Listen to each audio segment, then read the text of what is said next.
Good day.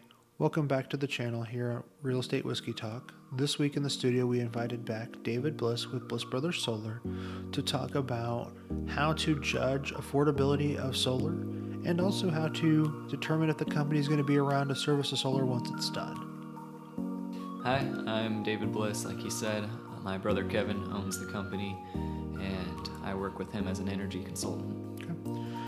It is Real Estate Whiskey Talk, and as always, David's not going to have any whiskey today, but I'm going to pour me a little bit of Copper Run real quick here.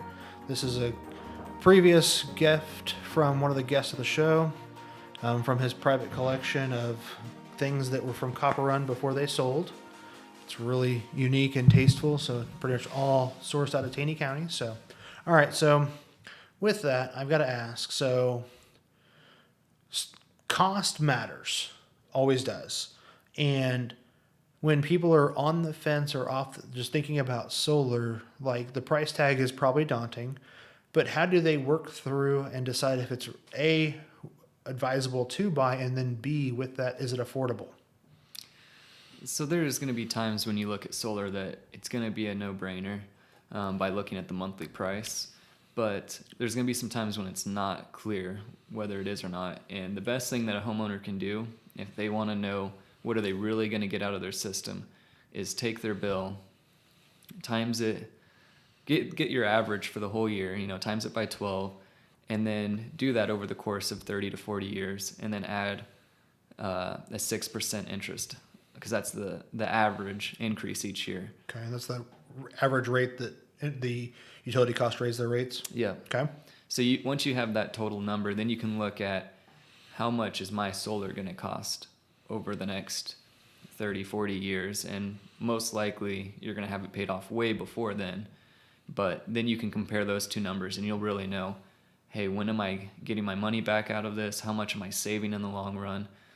How much value does it add to my home? Those are the things you can look at when it comes down to price.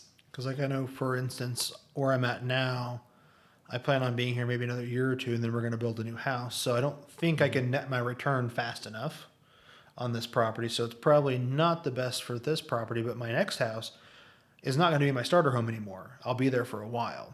So that would be easier to do the math on to figure out long term, is this worth my money? And then on the long term side of things, I am huge on community first, local first, but with that, how do people, like, I assume there may be someone watching this that's not from our area. What are some things and tips and tricks that they can do to pick a quality, reputable company to do solar? I've heard stories before of companies starting a job and then not even being able to finish the job because they basically went belly up, like before the job's even done. How do potential homeowners avoid some of those pitfalls? There's lots of things that you should look at. Like you said, there's a lot of companies that don't make it, but then there's also companies that are just scams or things going on right now. So really do your research before you buy from somebody. Don't go just with the fanciest person or that has the most equipment or flyers. The best pamphlet. Yeah, the smoothest talker. Look into the company. Look at their reviews. Look them up on Better Business Bureau. Look at the jobs they've done in the area. Ask for a list of jobs like, hey, have you even sold anything in my town before? And then go look at the house. Does it look like it was installed well? You don't have to know a lot about solar to just look at it. And if you have permission, go talk to the homeowner, say, hey, how did the process work for you? Are you happy with it? There's lots of research that you can do.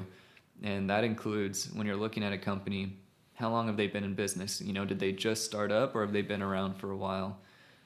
Like you said, local. Say local matter. Local does matter. There's lots of companies that might be here for a year or two at most, and then they move to another state, and then you get problems later on, and you try to call them, and they're like, sorry, we're not licensed with that state anymore. Tough luck. So you want a company that's local, they're sticking around, you've seen their track record, you've seen their reviews, and you know that they do a good job. So that makes it hard. I do want to throw a little caveat in there. Just because they're brand new and local doesn't mean they're bad.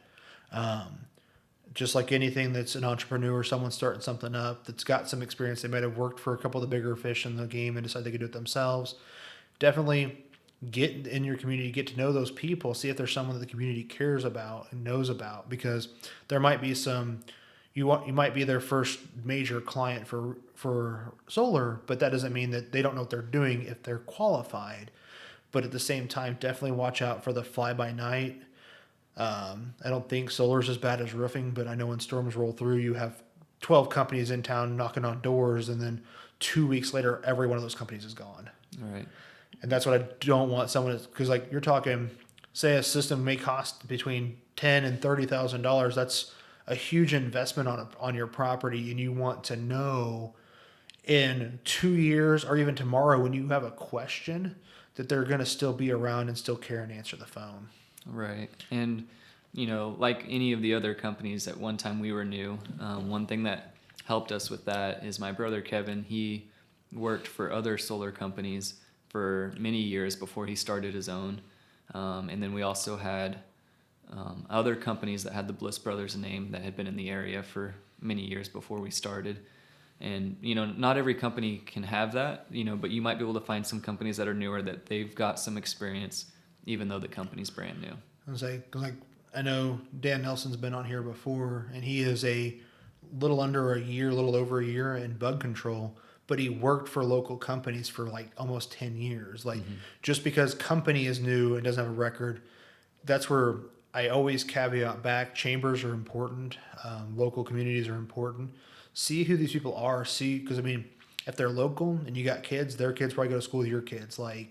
And they should be invested in that community just like you would be. And then just because, like I said, just because they're new, don't discredit them just because of that. So with all that, Bliss Brothers is here in Springfield area in the 417 area. So I know they've licensed a little further out of that range, but they're trying to really dial it into the 417 market. And if you're in their area and you got any questions or concerns or any interest at all in solar, what is the easiest and best way for them to get a hold of you guys?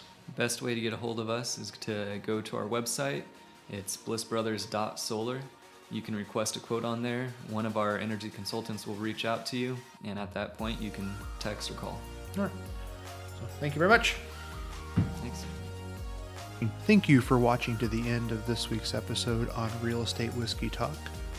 As always, we're looking for other industry leaders in our real estate world that want to come and visit the studio and bar, maybe try some whiskey and talk about their industries.